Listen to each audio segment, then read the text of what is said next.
Well, good afternoon, ladies and gentlemen. It's great to be with you on this beautiful day in Iowa in September, and I'm so delighted you're here at the Indian Creek Nature Center for this very special occasion. Rob Hogg, State Senator, Senate District 33. We're not in my district, but you can see it across Otis Road from here. I want to recognize some of the people who are here with us today, and I want to start with Catherine Christ, the chair of our 1st District Democrats and our Disability Caucus. Catherine, if you're here back there, thank you, Catherine. I want to recognize Ron Healy, the chair of our Iowa Democratic Veterans Caucus. Where are you, Ron? Thank you so much for being here today. The chair of our Lynn County Democrats, Brett Nilles. Thank you, Brett, for being here. Cedar Rapids School Board member Gary Anhalt. Where are you, Gary? Thank you, Gary, for being here. Cedar Rapids City Council member Ann Poe. Where are you, Ann? Way in the back. Thank you, Ann. And then I'm joined today by 2 members of the Democratic family in the Iowa legislature. And the first is all the way from Waterloo, State Representative Ross Smith. Where are you, Ross? There he is. Thank you, Ross, for getting down from Waterloo. And a very important person, the wife of State Representative Annie McKean, who switched parties this year, Connie McKean. Thank you, Connie, for being here. Well, today is a very special day because, as you know, all across this country and around the world, people are standing up and speaking up for climate action on the global climate strike. And I can't think of anything better than for Iowans to do on the day of the climate strike to be here today to talk about climate change with our very special guest. And this is a very special place to do it. How many of you, is this your first time at the Indian Creek Nature Center? Well, welcome all of you to Iowa's leading and largest private nonprofit nature center in our state. And just a couple things about it. This is one of only 24 buildings in the United States, the only building in Iowa, and only one of 30 buildings globally that has met the living building designation for the Green Building Standard, and that's because it produces on-site more renewable energy than it consumes, and there is not a drop of water that runs off this property to contribute to flooding. So let's give a round of applause for John Myers, the executive director here in the Indian Creek Nature Center. And just to put in a plug, you can become a member and visit the gift shop at the Indian Creek Nature Center. Now, our topic today is climate change and other issues that the Vice President may want to address and people may want to talk about. But I want to tell you this, it is not an abstract issue for the people of Cedar Rapids, Iowa, because 11 years ago we were hammered with the biggest flood in our city's history. It's devastating, it's heartbreaking for people, and we've got to act on the climate issue to safeguard our people and our property and our future. And the good news is, as this nature center shows, we have many solutions that work for jobs and workers and businesses and farmers and consumers in our future. Our special guest today has spent a lifetime supporting conservation, the environment, and climate action. He passed one of the first climate bills signed into law in 1987 when he was a young senator. He was focused on climate as chair of the Senate Foreign Relations Committee. As a senator, he has an 87% lifetime League of Conservation voting records. As vice president, he led the implementation of the American Recovery Act, the biggest investment ever made in clean energy in our country, including locally, for example, the wind turbine at Kirkwood Community College that provides $30,000 to $50,000 of electricity from renewable energy every month for our community college. He is running for president to restore the soul of this nation, rebuild the backbone of our country, to unify America and to lead the world on climate. Without further ado, it's my honor and privilege to introduce former Vice President Joe Biden.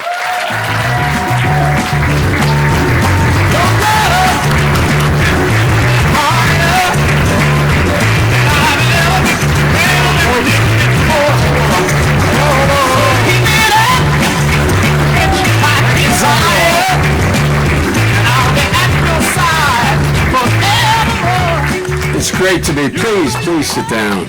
I wonder who walked in. Thank you very much for the opportunity to be here. The fact of the matter is that there is one existential threat to all of humanity. It's what I want to talk about today.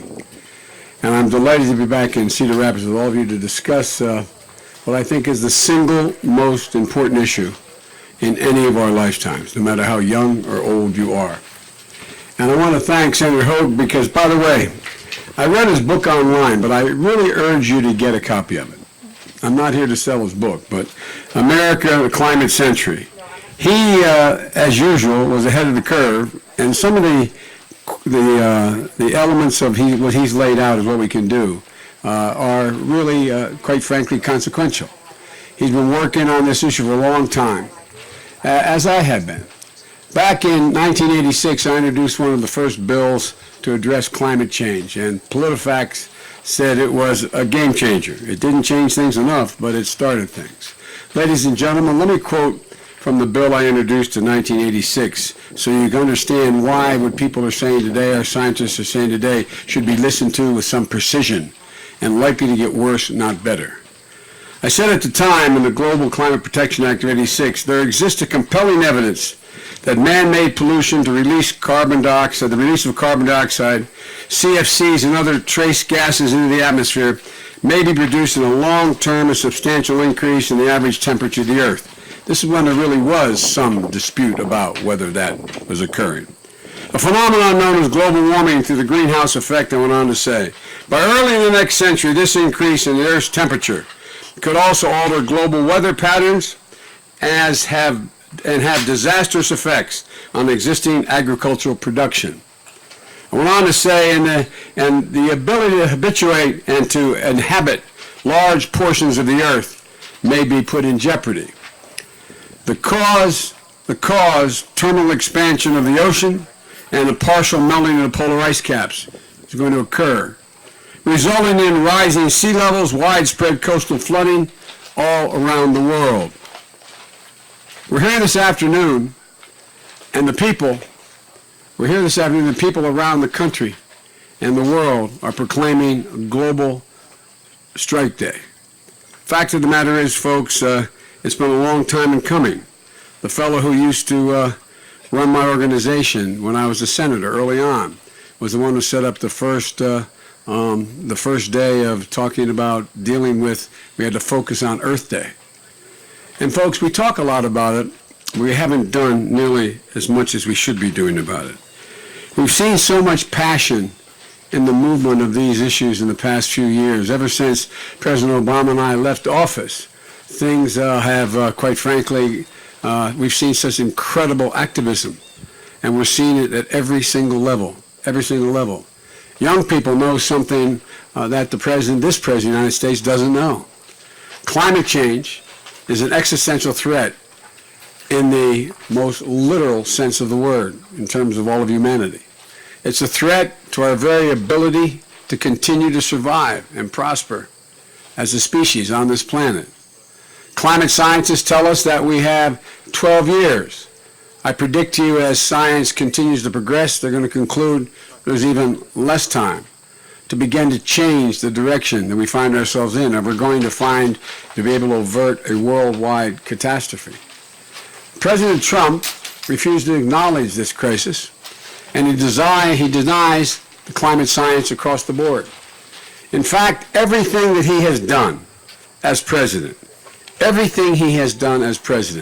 has made things worse. He's worsened the crisis.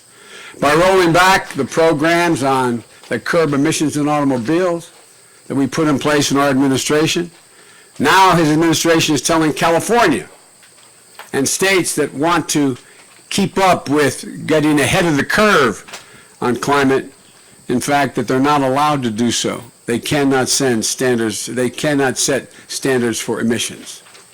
The only hope we had for a while when he was president is that we had this local intuitive instinct to do what they needed to do to begin to change and deal with the climate concept in their communities. Now he's trying to stop that as well.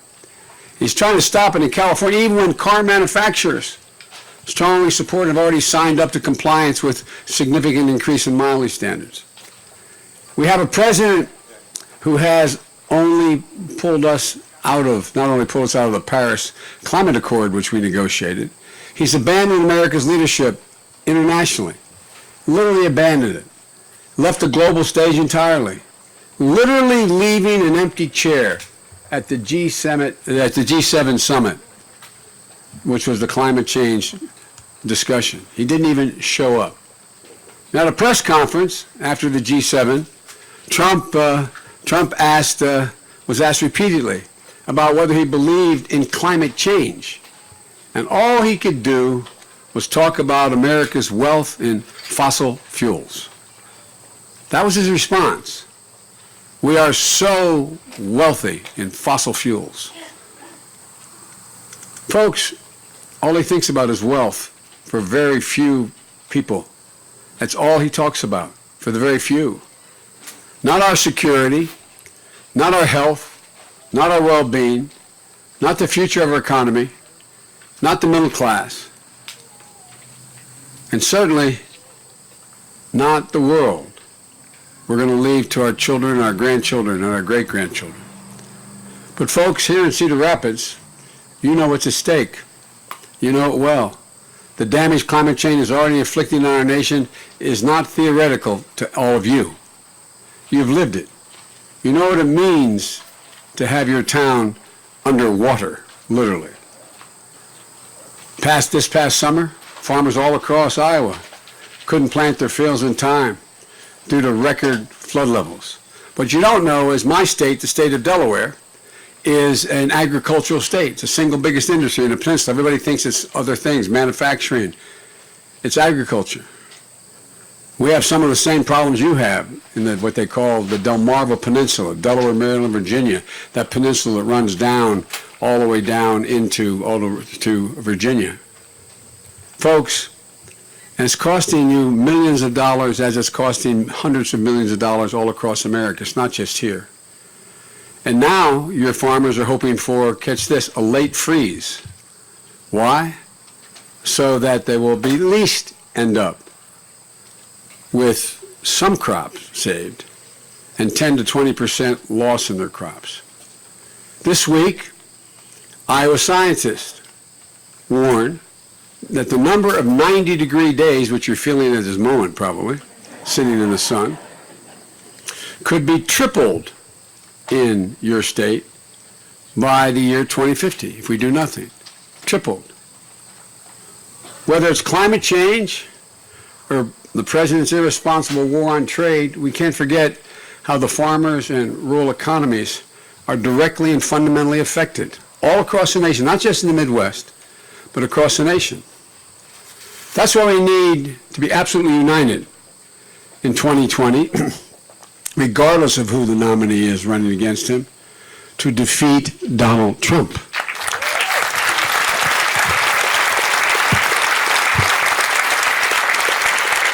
I acknowledge, and it's a fair criticism, to suggest that I put together a very ambitious, incredibly ambitious plan as to how to tackle this crisis that will actually get us to where we need to be.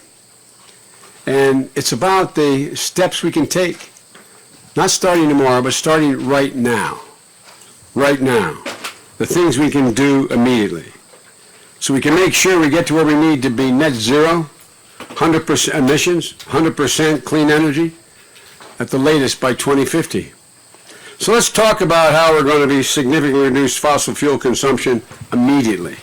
Not just in the long run, but now. What are we going to do immediately? First, we're going to double down on improving efficiency of the entire ground transportation fleet in America. We're going to re-raise the fuel efficiency standards. You know, first, back to where we set them in the Obama-Biden administration, which had they still been in place, would cut 12 billion barrels of oil. We consume 12 billion fewer barrels of oil if we just go back to the same standard. But we're going to have to raise them even further, so American cars and trucks are the world standard. I propose that we immediately, right off the bat, fund the construction of a green a green infrastructure, starting with 500,000 charging stations to make sure that we can switch to electric vehicles and lead the world in electric vehicles. A lot of people, when I first started talking about this, in other parts other than major cities, said, charging stations, what are we talking about? Well, just go to any major city and see those scooters out there, okay? All those charging stations. It's a little bit like back in the turn of the century, the 20th century. We're going back and finding out that the reason we had a combustion engine, but there were no gas stations. No, not a joke. People didn't want to build gas stations at the time. Well, here we are. We can fundamentally change the way in which we deal with transportation. Read today, Amazon is going to buy 100,000 electric vehicles for delivery of all their products. 100,000. And these are going to create millions of good-paying jobs, union jobs. We'll be able to invest in clean, efficient 21st century rail system.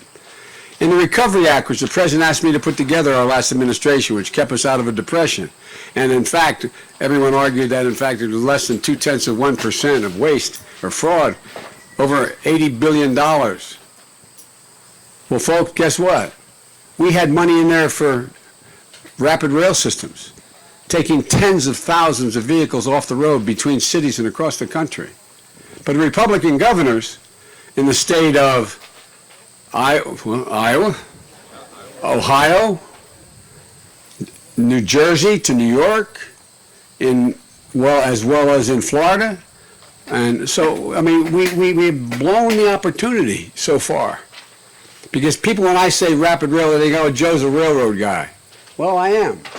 But that's not the reason.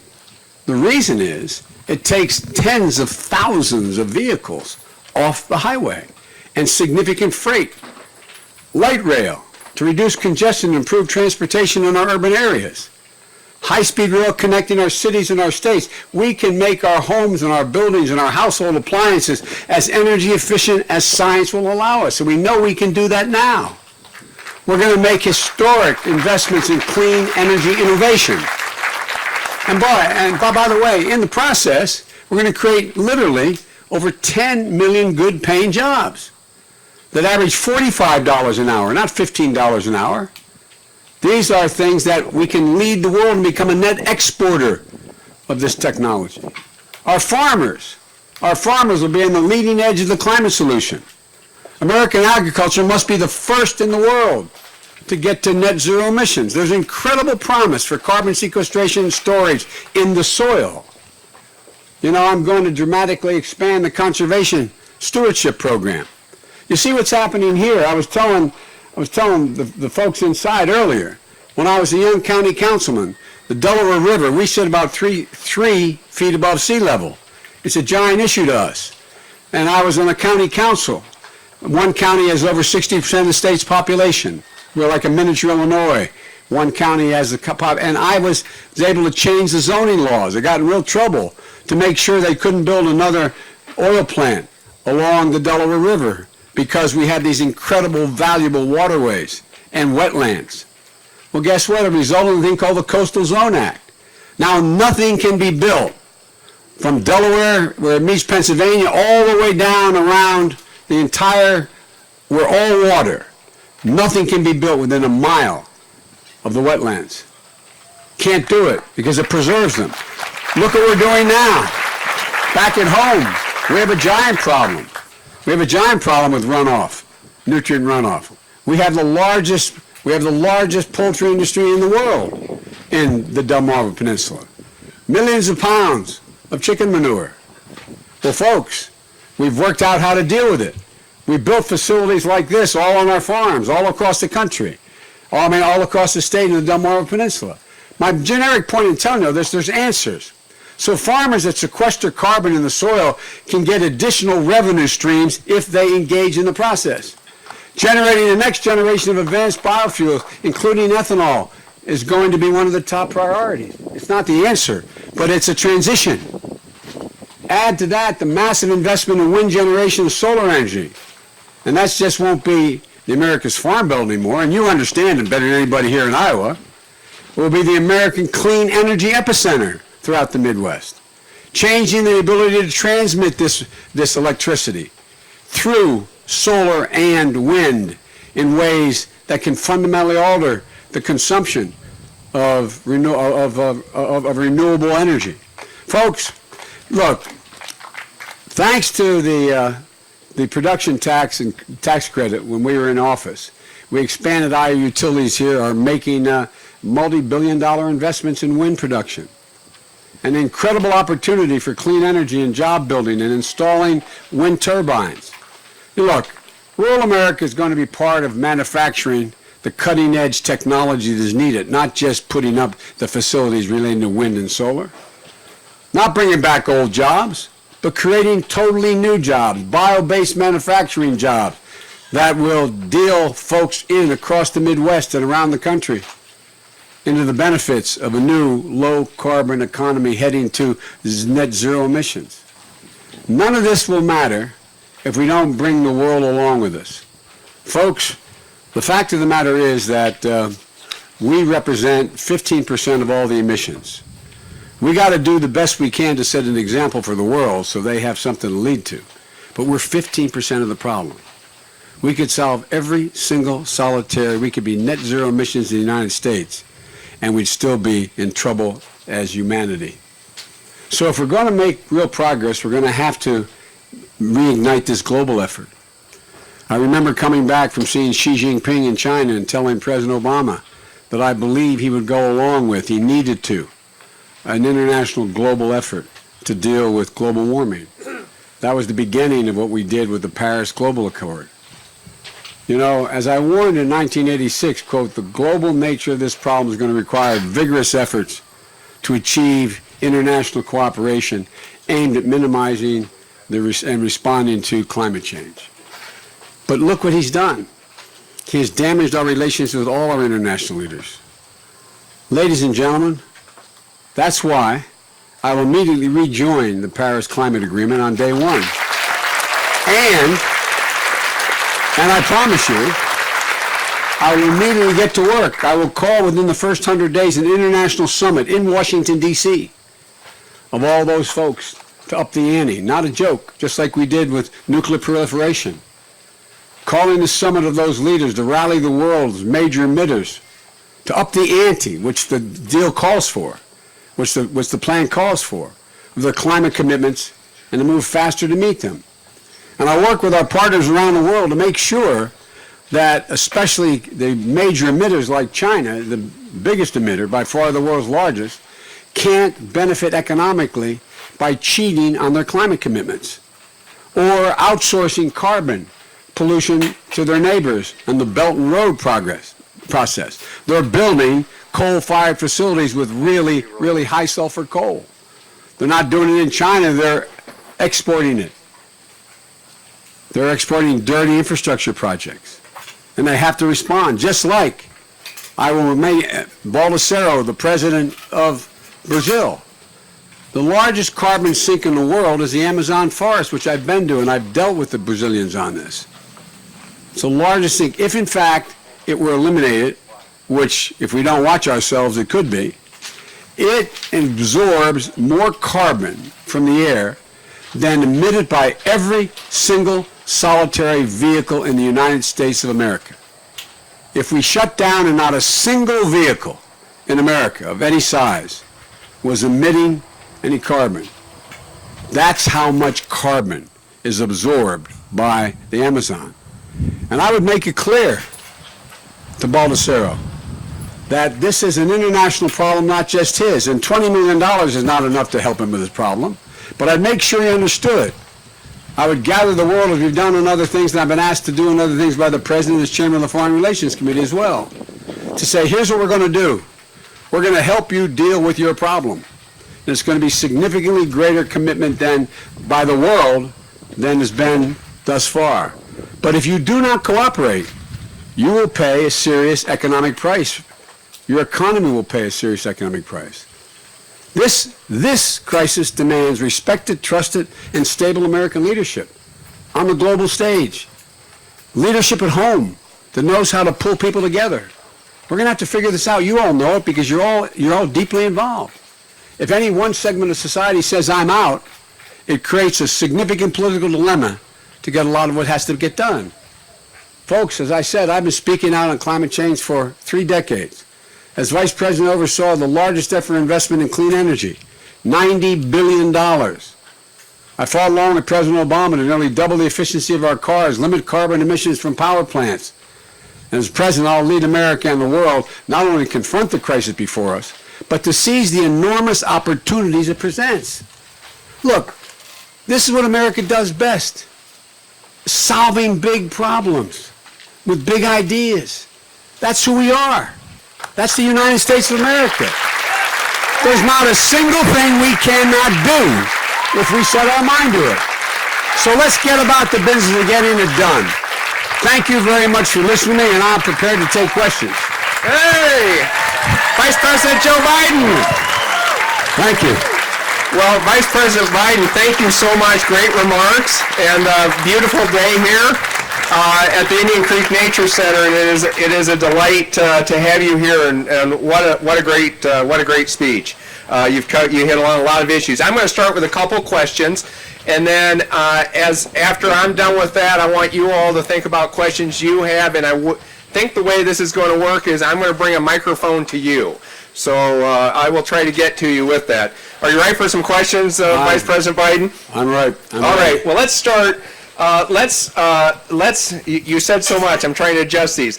Let's start with a question that's really important right now for a lot of people in the United States who have been living with what I call these climate-related disasters that we're having one after another. And of course, we have the terrible situation in Texas right now with 40 inches of rain, and Hurricane Dorian before that, and just a year ago it was Hurricane Florence and Hurricane Michael and the Paradise Fire, and of course in Iowa we have been hammered by record flooding this year again after 2011 and 2008 and 1993.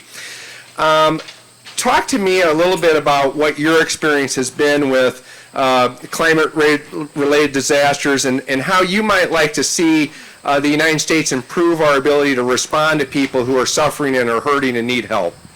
Well, look, I'm going to say something's going to make you mad. You folks in the Midwest think you're the only ones that get affected, okay? There was a little storm named Sandy back east, which, by the way, some of your senators didn't want to help us with, but every time you got a problem, we vote for you, okay? Just remember, no, I'm not joking. I am not joking. It's amazing. It's amazing. Who wants to help New York? Well, guess what? What happened with Sandy was billions of dollars worth of damage, all from the Maryland coast, all the way up New Jersey, all the way up to New York City. And what we found out and what we started in our administration was you can't, right now, the way disaster relief works is you build back to what it was before. That doesn't work. You have to build back to how many 100 or 1,000-year floods have we had? You got to build back to what exists today. So, for example, when the river overflows as it has, several years ago, 38 feet above, or whatever the number was, way in the high 30s? 31.1. Okay, you got it, man. That's a lot of feet, man, okay? But look what's happened. So what do? We have to build back sustainable infrastructure. For example, no, I really mean it, because it's hard. It's really hard. And it's really expensive. And you can take precautionary things that need to be done that could change things by preserving wetlands and a whole range of things. But you still have to think about it. Instead of building a wall that's for billions of dollars in Mexico, we should build a wall along your river. You know what I mean? But all kidding aside, there's a lot of things we can do. So here's what we did. And we have to do across the nation. You have to build back to what, in fact, is expected from this point on, what's happening today. And so, for example, your interstate gets flooded out. Well, you have to literally spend the money to raise the interstate where it floods. You have to raise it above where the flood level is. That's a lot of money. That's a lot of money. It means hundreds of millions of dollars over time. You got to build roads where they, in fact, when they flood, they don't wash out. They're sustainable. We've got to put in a whole lot more wetlands that, in fact, can absorb what's going on.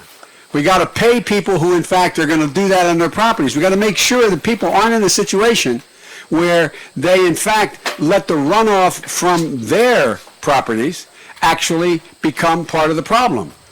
Particularly in agriculture, you're not only, it's a problem, but you're losing soil. You're losing soil.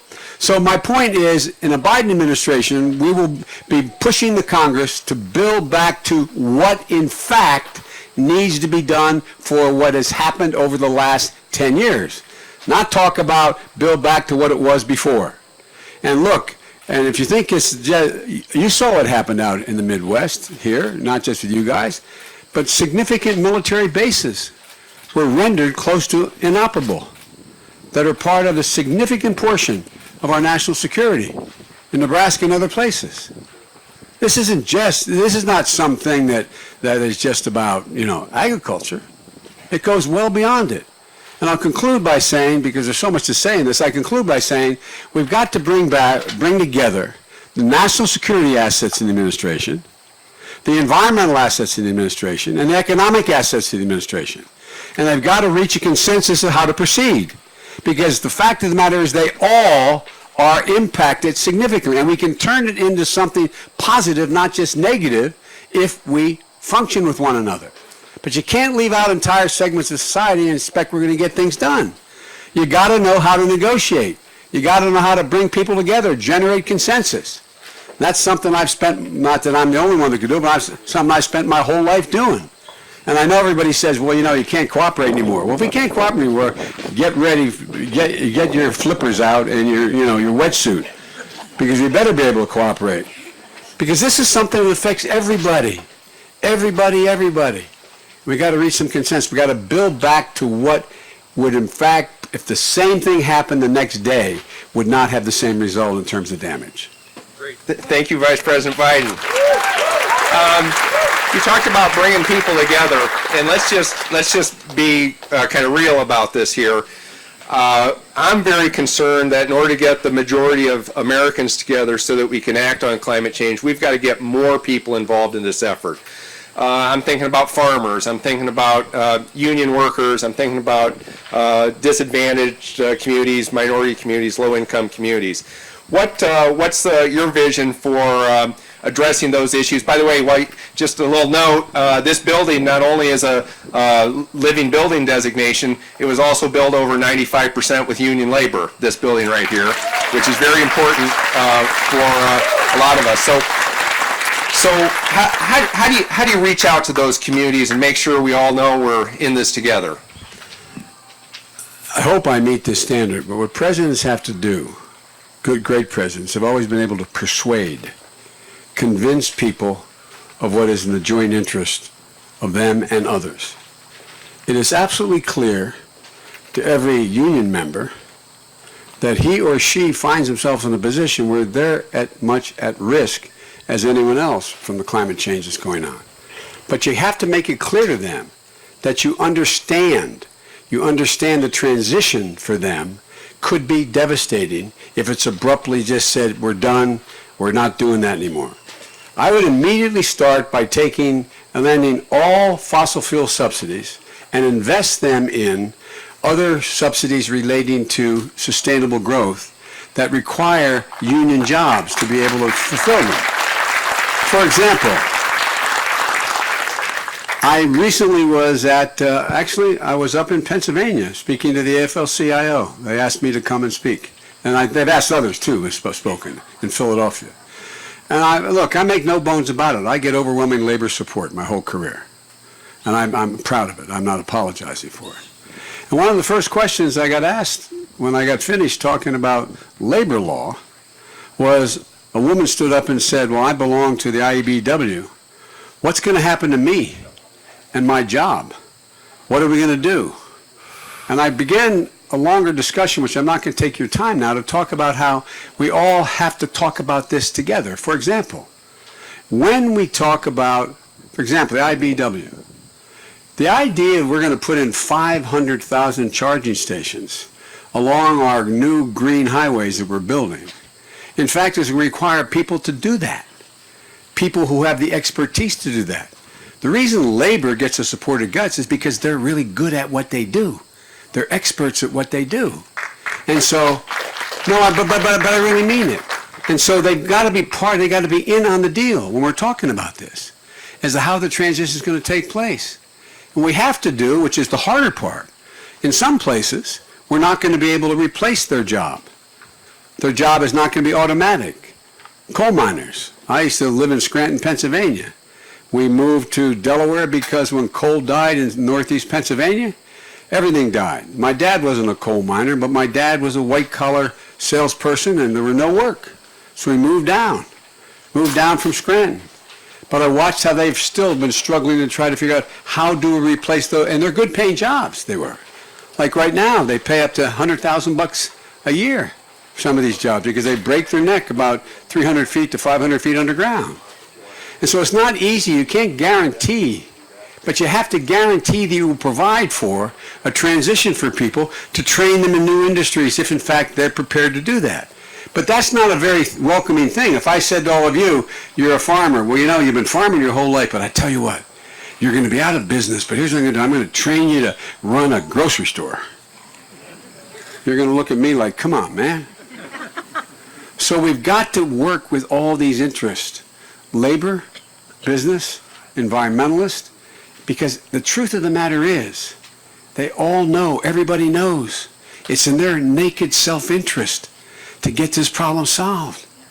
It's not going to matter. They're not going to be able to look at their kids and say, I'm doing the right thing by resisting all of this. What we have to take on are the major special interests. The major special interests aren't going to like it at all. And they're all the fossil fuel guys, mainly. That, not just, but they're primarily that. So what you have to do is provide transition where possible. And for example, when people in fact do not have the capacity to go to another job of similar nature, that's why I propose that we provide for free education to anybody who comes back as displaced. Because we can retrain. For example, there's 100,000 high-tech manufacturing jobs that no one's able to fill. Because no one knows how to run a photovoltaic machine on a factory floor. No one knows how you go down the list of things. Anybody who could do the job they were doing before could easily on a factory floor could easily go ahead and learn how to run a photovoltaic machine. That's why we came up with $8 billion in our administration to connect with businesses, community colleges, and workers and say, okay, this is closed down, but here's what's available, and it pays more than you were earning before. It pays an average of boom. It takes 19 weeks to a year and a half to train folks to do those jobs. But let's not kid each other. This is going to be tough on some people. This is going to be tough. For everybody to say this is, this is all great, everyone's going to just be, we're going to, it's going to be hard. But it's absolutely necessary, and I think what's happened is people get it. And we have to focus first, in my view, on distressed neighborhoods and communities. Because they're the ones that are getting killed the most. The little town I lived in Claymont, Delaware, the largest, the more oil refineries just across the line, literally within a half a mile, in Marcus Hook, Pennsylvania, Chester, Pennsylvania, Eddystone, those places, than there are in the Houston Harbor. When I was a kid, you'd get up in the morning, and my uncle would drop us off at school, and there was a frost on the windshield. Turn on the windshield, where there'd be an oil slick. And we wondered why I got asthma and a lot of other people, and why Delaware for the longest time had the highest incidence of cancer of anybody or any place around. Well, all of a sudden we started figuring it out, but we worked it out with all those oil workers by transitioning them to other things. But it's hard. It's a hard thing. But we cannot stop because of that. Just because it's hard doesn't mean we can't. We have to provide for alternatives, let them know we mean it, not walk away from the commitment. But there are some real alternatives as well. You want to see what it's saying? Okay, you got it. She's taking pictures of my notes here.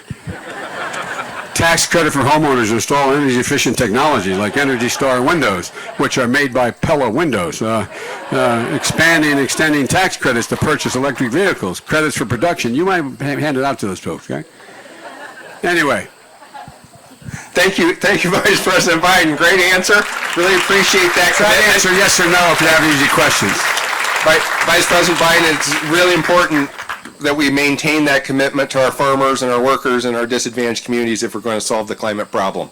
So thank you for that. I'm going to ask one real quick one, and then I'm just going to come out to the audience.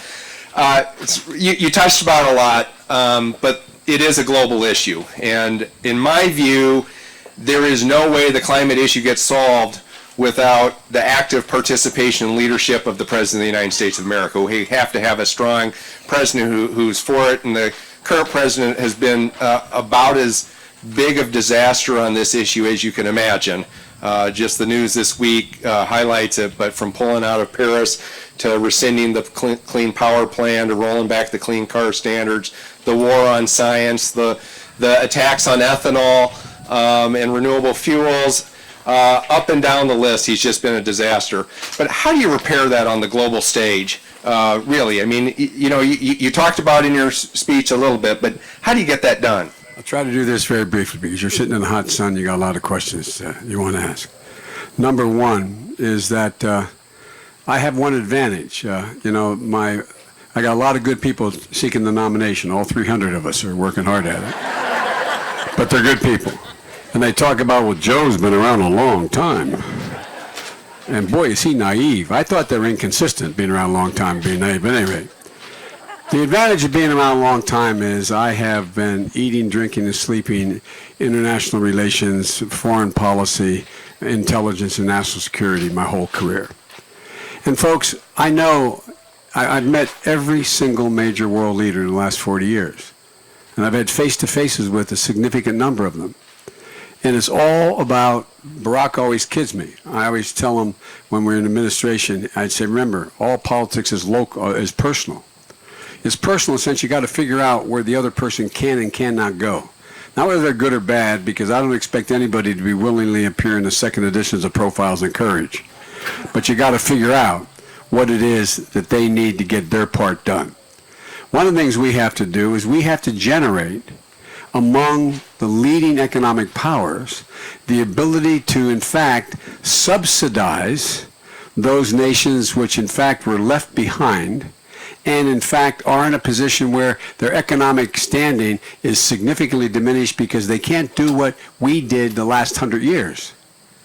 Every time I talk in Brazil about preserving the rainforest, I tell them, what about all your forest? You chopped it all down, man. You went out there and you eliminated it, and you did very, very well. Now you want us to stay at the bottom of the heap.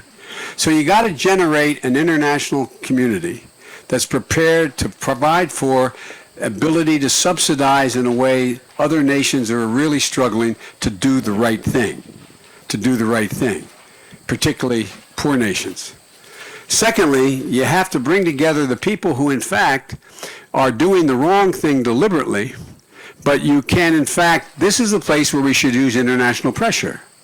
In fact, if China doesn't commit to its commitment to lower carbon, and they're the biggest emitter in the world, and they continue to say, well, we're not admitting it at home any longer, but you're putting American workers at stake because they're walking away from producing carbon, and yet they're, in fact, producing carbon-emitting facilities all through the rest of the world by exporting this high carbon content energy.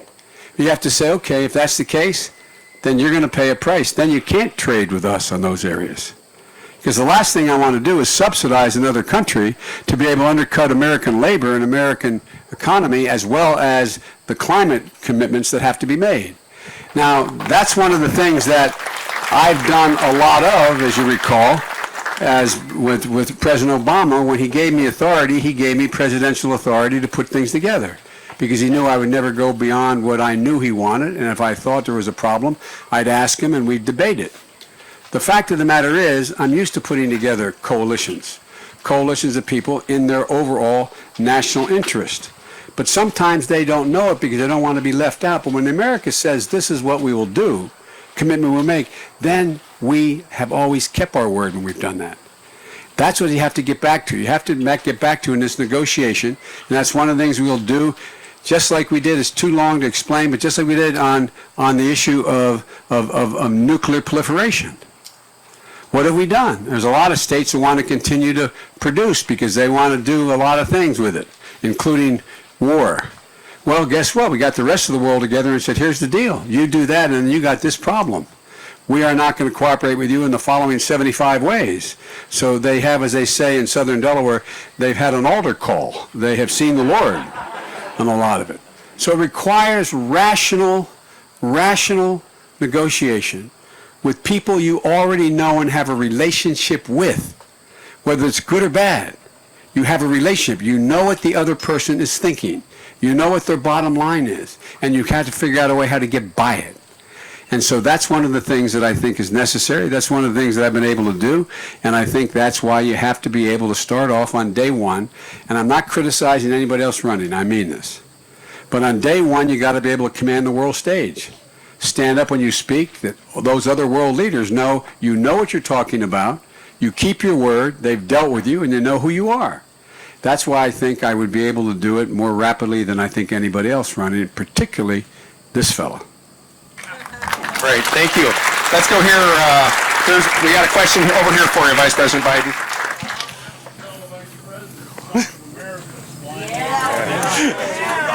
There's an eagle over here. I just want you to know I got an eagle on my lake. An eagle, bald eagle on my lake. And I tell you what, they are incredible. I see them. And by the way, you know, my son loved the house I live in. My deceased son, Bo, the Attorney General of the war here, and he used to love to come over and sit on this 10-acre pond that's behind our house, the house I built. And well, that's too personal. Yeah. Anyway, and he loved to sit there and just watch the eagle come and land on the other side of the lake. And it's funny, the night he died, I came home and sat in this chair on the little dock, kind of like this, but 1/5 the size. And I watched that eagle take off, and it circled and circled and circled and flew away. I haven't seen the eagle since. So maybe that's my bow. Sorry. I shouldn't have brought that up. I'm sorry. My name's Billy. I work with Biofuels Vision 2020. One of the things that is an issue is that the biodiesel tax credit gets approved every year, often after taxes have been filed, which makes it very difficult to plan ahead and be able to develop the new technologies in the renewable fuels. If you were president, would you commit to passing a multi-year biodiesel tax credit to help facilitate that research? On the condition that you invested in the research, because a lot don't. Okay. Let's get straight. Let's not kid a kidder, okay? What you have is biofuels are not the answer per se as they are now. They're a transition. They're a transition right now.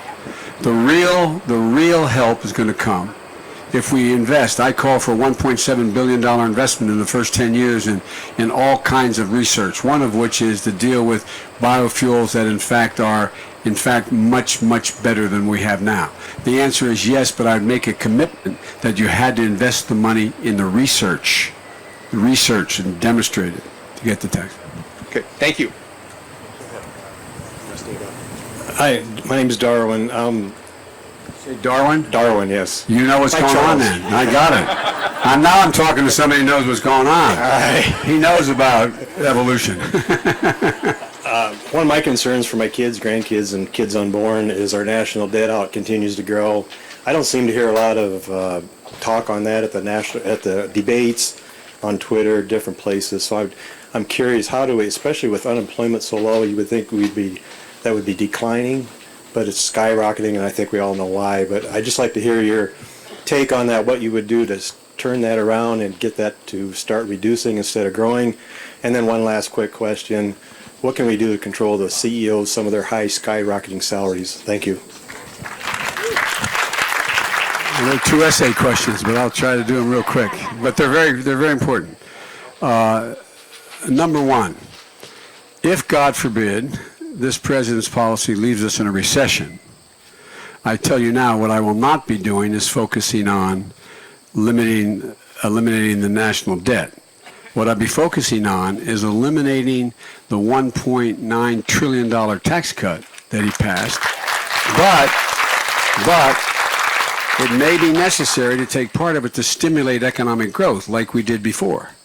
We invested $90 billion to keep us from going into a depression. So we did reduce the national debt, but I think we made a little too much focus at the front end on reducing the debt as a percent of GDP at the front end.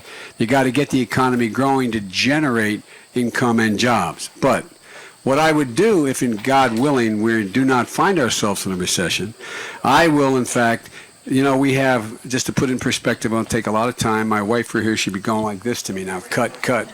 But there's $1,640 billion in tax expenditures, otherwise known as loopholes in the law. When Reagan was president, there was $800 billion. 800. It's $1,640 billion, roughly. That's it. Plus, the national debt has been increased exponentially by Trump for 3 reasons. One, to reward his very wealthy friends, because the top 0.1% gets a disproportionately ugly share of that.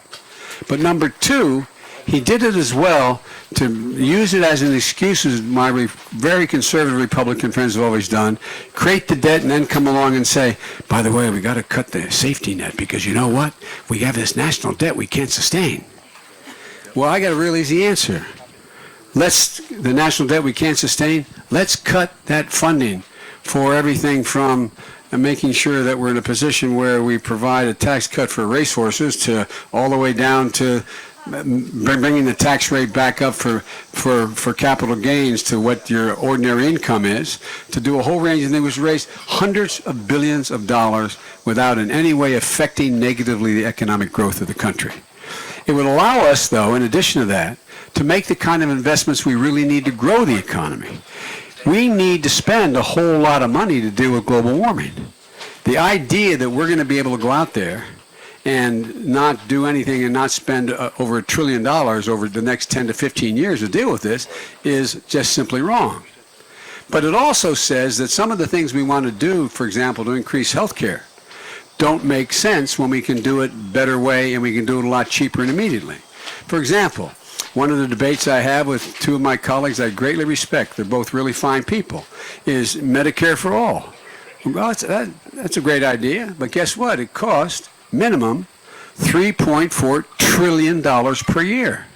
That's twice the entire national budget, except for interest on the debt. Now tell me, especially if we're in a recession, we're going to raise your tax as a middle-income person, as Bernie acknowledges, he's honest about it, 5% and 4% in terms of your deductible, as well as 4 to 5% on your income tax. I don't think you can sustain that at a time now, and you still only cut half of it. So, for example, we got to be smarter in what we do to get to where we need to get. I take Obamacare, and I reestablish all that was cut from it, making sure we keep all pre-existing and all the things that are in there now, and I add a public option to it. And I allow you to keep your private health insurance if you've negotiated hard with a company over the years and you have a private plan you like. As long as you have it, you can keep it. But if you don't like it or it's cut, you can immediately join this new plan, which is an amped up Obamacare, where we subsidize more significantly being able to get into a gold program, so you never have to have more than $1,000 deductible. Now, my plan costs a lot of money. It costs $740 billion over 10 years. It does not cost $30 to $40 trillion over the next 10 years. And I think it works better, by the way. As my mom would say, you don't miss anything between the cup and the lip. Nothing gets lost. Pardon me? Sure, there's profits in health care. I tell you what, but everybody gets health care, and you only have a few people. But are you prepared to pay 9% more to your taxes? You bet. All right. Even have the kind of health insurance that some companies cover. Well, okay. We need to have a leader that isn't protecting insurance companies' profits. I am not protecting insurance. That's unfair to say. Insurance. No, whoa, hang on a second. Wait a second. No, it's not. Here's the deal. The insurance companies are strongly against my plan. They were against Obamacare. They're fighting against it because they know it costs them. But here's the deal. If you have worked your whole life, you've given up 5, 7, 8% of your salary to get coverage with a plan that you may have with your employer, and now what's going to happen? If you are no longer able to keep it, what happens? The employer gets a multi-billion-dollar breaks across the board, and you think they're going to give it back to you? Number one. Number two. Well, they're not going to give it to the government. Well, God love you. You got the right candidate in Bernie. You got the right one. Well, and Elizabeth or whomever you have, All right. that's a great thing. But here's the point, folks. We have to be able to level with you and tell you the only way the single biggest issue is health care in this election in terms of in people's minds.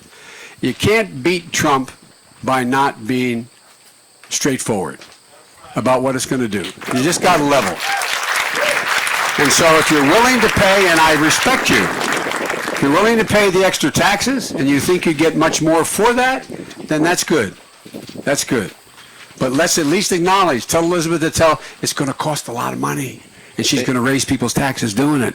And what are we going to do in the middle of a recession if we end up there? Okay, anyway.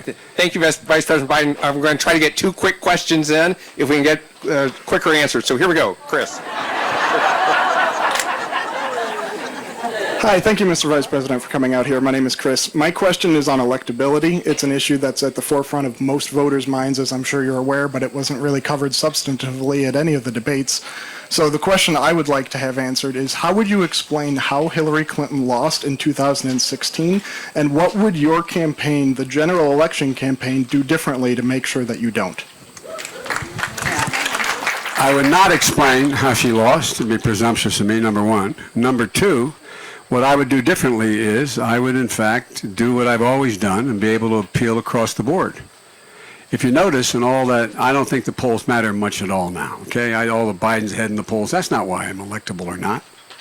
I'm electable or not based on whether or not I can draw from constituents across the board.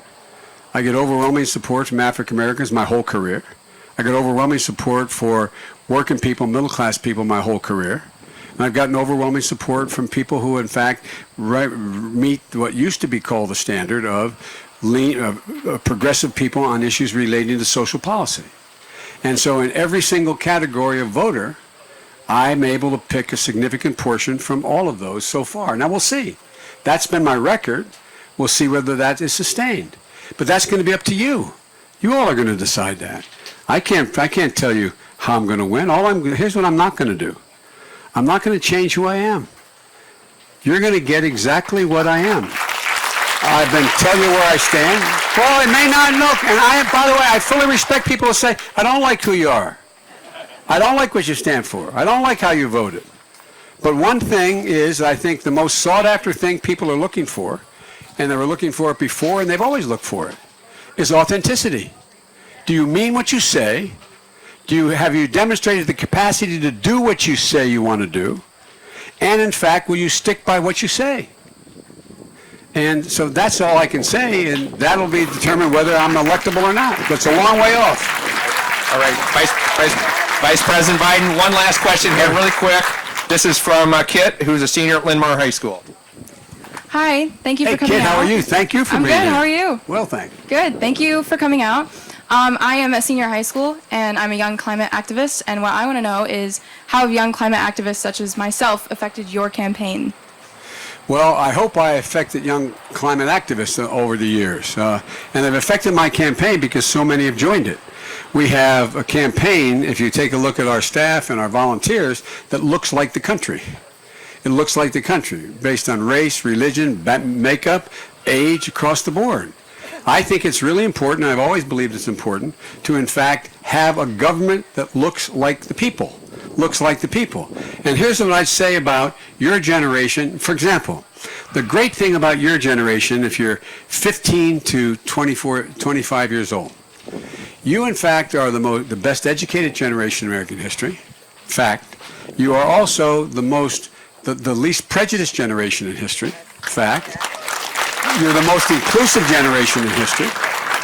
But you are a generation that up to now, not you personally, but people a little older, that has not been willing to get involved in politics. Because they didn't think it was, I remember doing, I think it was either Harvard or Yale's commencement a couple years ago. One did them back to back, and one of them, I was talking about this generation, and I think it was the Shorenstein School at Harvard, announced that the fact of the matter is that only something like, don't hold me to the exact number, 15% of women and 21% of young men would be willing to be engaged in politics. But you're getting engaged. Look what you're doing on guns. I've been leading on guns my whole career. Look what you're doing on guns. Look how it's changing things. Look how what you're doing across the board. Because guess what? If you vote in the same percentage, if you're old enough to vote next election, if your generation votes in the same percentage as the rest of the population has, there'll be 5.2 million more votes. You can own it. You can own it all. So I got criticized a long time ago when I was at a university and someone said, well, why should I get involved? And I don't like politics. It's all bad. And I quoted a professor of mine, paraphrasing Plato. He said, the penalty good people pay for not being involved in politics is being governed by people worse than themselves. My wife today was speaking down at the Lorraine Motel where Dr. King was assassinated. I received the highest award that you can be given in the civil rights community, the King Medal. And I can tell you, and I'll end this, with my generation. Before I graduated from college, from law school, the entire generation before me was drop out, go to Haight-Ashbury. I'm not joking. If you look at the data, none of you women will remember, a couple of you men may remember this. But the fact of the matter is not a joke. Don't trust anybody over 30. Don't get involved. The Vietnam War was raging. The women's movement was just starting. The environmental movement was, in fact, a thing of just a figment of imagination out there. We went on and on and on. But here's what happened. What happened to my generation is what's happened to your generation, kind of in reverse. My generation, my senior year, my last semester in law school, I only had two political heroes. My hero is my dad, but my two political heroes. And they were Dr. King and Bobby Kennedy. Dr. King was assassinated, and he was assassinated the last semester I was there. My city, as I said, ended up being occupied by the National Guard for 10 months because it got burned to the ground, portions of it. And we had a conservative Democratic governor, a Southern Democratic governor, brought in the Guard to, in fact, keep people off the sidewalks, etc. It was terrible. And right after that, just the day I walked across the stage at Syracuse University to receive my diploma in law school, Bobby Kennedy was assassinated the morning before, the putative nominee for President of the United States. And I come from a very modest family. I'm the first United States Senator I ever knew. We didn't know a banker. No, I'm not joking. In my house, we didn't know a banker or a lawyer. I mean, there wasn't anybody, we just normal middle-class family. 3-bedroom house, split level, 4 kids, and a grandpop living with us. And it was fair. It was a decent neighborhood. It wasn't crime-ridden or anything. It was a decent neighborhood. But I didn't know anybody. But I walked across that stage determined I was going to do something. And I ended up getting involved in public life. Not intentionally. I got involved to try to change the Democratic Party, which was a Southern Democratic Party back in the late 60s and 70s. We had a Democratic governor who was, chose to be wanted to be part of the Southern Governors Conference, et cetera. Delaware's a border state. And I got involved, and one thing led to another. I didn't plan on running. I joined a group to try to reform the Democratic Party, try to get people to run for office. And next thing I know, they came to me and said, why don't you run? I got a guarantee I couldn't win, so I ran. No, I really did. I was the guy that I was going to turn to you as governor and say, you're going to turn to me, you're the governor, and me, your staff, are saying, what do we do now? That's what I thought my role was going to be. I loved reading these biographies, how I knew I was going to run for president. It was inevitable. I mean, I don't know, man. But here's the deal. Look what's happened to your generation. But for this president, I wonder how many of you be engaged. He has awakened your sensibilities because he doesn't tell the truth, because he lies, because he doesn't support education, because he pits people of color against everybody else and everybody else against people of color, because he divides the nation. And thank God your generation is stepping up. My granddaughters, the day after he was elected, two of them in Washington, They were in the Women's March. They're in high school. They were down. I didn't call me. They're in the Women's March. My grandkids are deeply involved. I've got 4 incredible granddaughters and a grandson. And they're engaged, not because of me. They got engaged without my saying anything. So my point is, folks, sometimes my mother used to say, and it really bothered me, especially after when bad things happened to me in my life with my family. She said, Joey, out of everything bad, something good will come if you look hard enough for it. I thought it was hard. I thought it was cruel when she said that. But the truth is that is actually what happened. And out of something very bad, I think what's happened in this administration, he has energized an entire generation and an entire American public to say, enough, enough, enough. So I welcome you. I need you. We need you badly. Thank you. Ladies and gentlemen, Vice President Joe Biden.